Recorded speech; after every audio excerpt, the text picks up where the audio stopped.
Hello, hello, hello. This video is about Jewel Cichlids. They are stunningly vibrant. Some days I can just stare at them. They have that neon sign kind of look, and they aren't very expensive. I believe my pair was less than $20. They usually get around 6 inches in captivity, but I have read that they can get as long as 12 inches in the wild, which is kind of crazy. To me, they're the poor man's discus. They do great in the pH range of 6.5 to 7.5, and for temperatures 75 to 80 degrees Fahrenheit.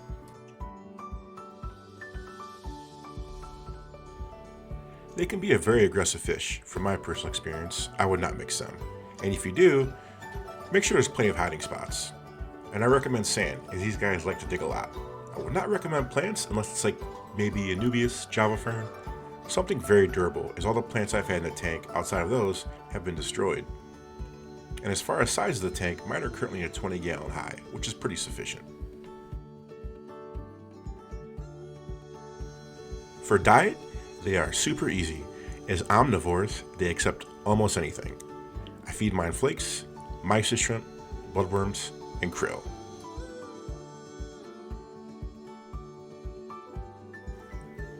As far as breeding goes, it's pretty simple. Give them plenty of rocks and they will do all the work for you. They typically stay as a pair and bond, which is pretty cool. They can be aggressive during mating, and my female kind of bullied the male a lot. But he found a good hiding spot and he hung out there. From my experience, the males have a little darker red to them, but more blue speckles and spots, while the females are a bright fire cherry red. These fish are easy to breed and they're easy to keep too. And they're insanely gorgeous. I think they're the number one overlooked fish as far as beauty goes. As you can see here in my tank, I got tons of rocks, the sand. They did destroy all the other plants I planted, but the Anubis lasted, and so did the Java fern. And I picked that Java fern straight from my Vietnamese mossy frog tank. I have a sponge filter fixed in the back that you can't see, but it's oversized. It's built for a 40-gallon tank, so it covers a lot of area. Like I do with all my fish tanks, I change the water typically once a week, sometimes twice, depending on how messy it gets, and I usually scoop out all the uneaten food too, because it can get pretty nasty in there if you don't.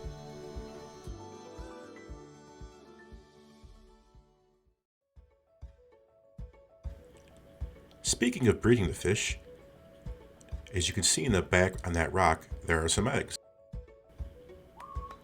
They've laid eggs twice before, so this isn't the first time. The first time the eggs didn't hatch, and the second time they hatched, but after about a week, they just disappeared. My guess is that they got eaten.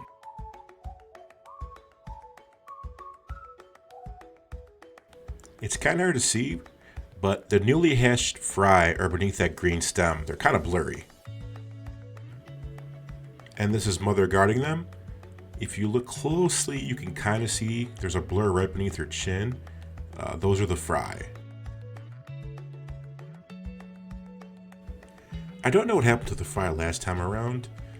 Like I said, they just disappeared after maybe a week. Maybe they got eaten. I don't know.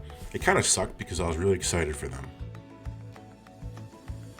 My next plan was to leave half the fry in the tank and move the other half into a holding tank and see what happened.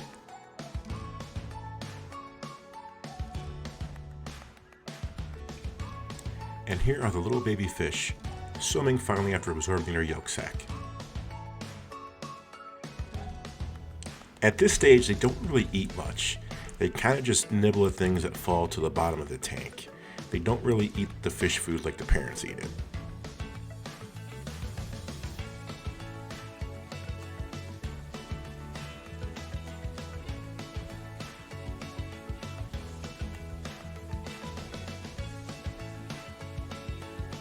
And yeah, that potted Monte Carlo, it didn't last very long in the tank. It kind of got eaten.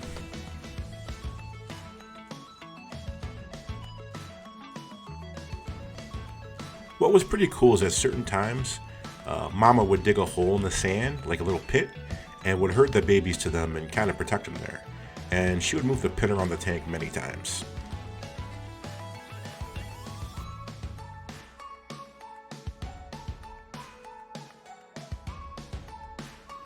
And here you can really see how the male has way more blue spots than the female, and how he's a little darker and she's a little brighter.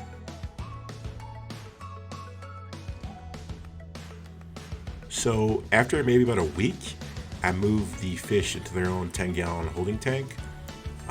Unfortunately, the ones I left in the tank, after maybe another week, they didn't actually make it. Don't know what happened. Again, I guess they probably got eaten. I'm not sure. At this stage, they still don't resemble actual fish. They still resemble fry. They're still kind of weird looking, and they still pick at the floor, and they don't really act like fish yet.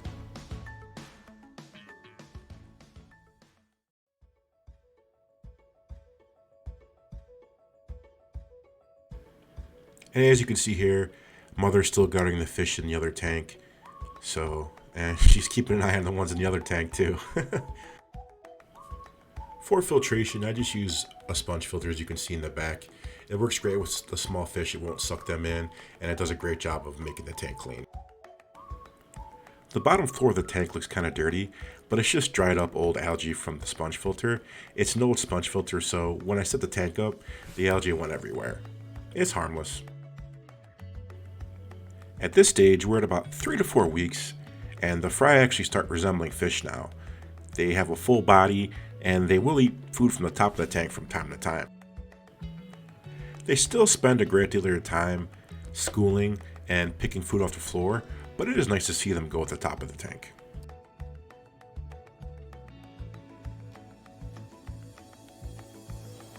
Overall, it's been a blast keeping these fish, and the babies are awesome. I can't wait to see how they grow and what they look like when they get bigger. So I recommend these fish definitely. They're fun. Grab them if you see them. You won't be disappointed.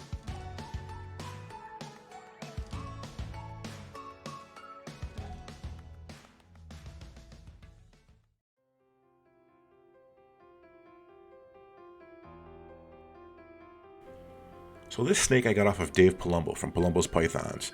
And if you don't know who Dave is, he has an awesome YouTube channel. I highly recommend checking him out. This is the second snake I got off of Dave, and let me tell you, his customer service is amazing. When I first got into boas, he answered all my questions and helped me out with everything and educated me properly on everything I wanted to know. And like I said, I couldn't recommend a better person than him. Dave actually didn't have the snake I was looking for on Morph Market listed, but I shot him a message anyway just to see what he had. As far as boas go, I'm really only into the dwarf locality ones, and I wanted a Central America locality that was either blood or het for blood. And sure enough, within I think a day, he sent me a message back and he hooked me up with this lovely snake right here. It's a female Central American 100% het blood boa constrictor. The first thing I got off Dave was a female visual Central American blood boa female. This time around, I didn't want to shell out the big bucks, so I decided to go with a het, which is significantly cheaper.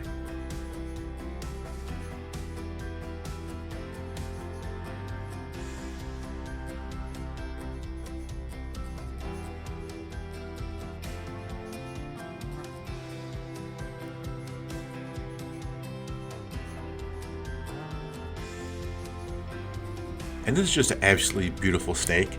My camera kind of goes in and out of focus, but you can see the nice pink belly, and it's just a beautiful pattern. And for het blood, I mean, even if it wasn't het, it's still a good looking boa, on its own. Blood boas don't exactly have the nicest reputation as youngsters. They're typically snappy.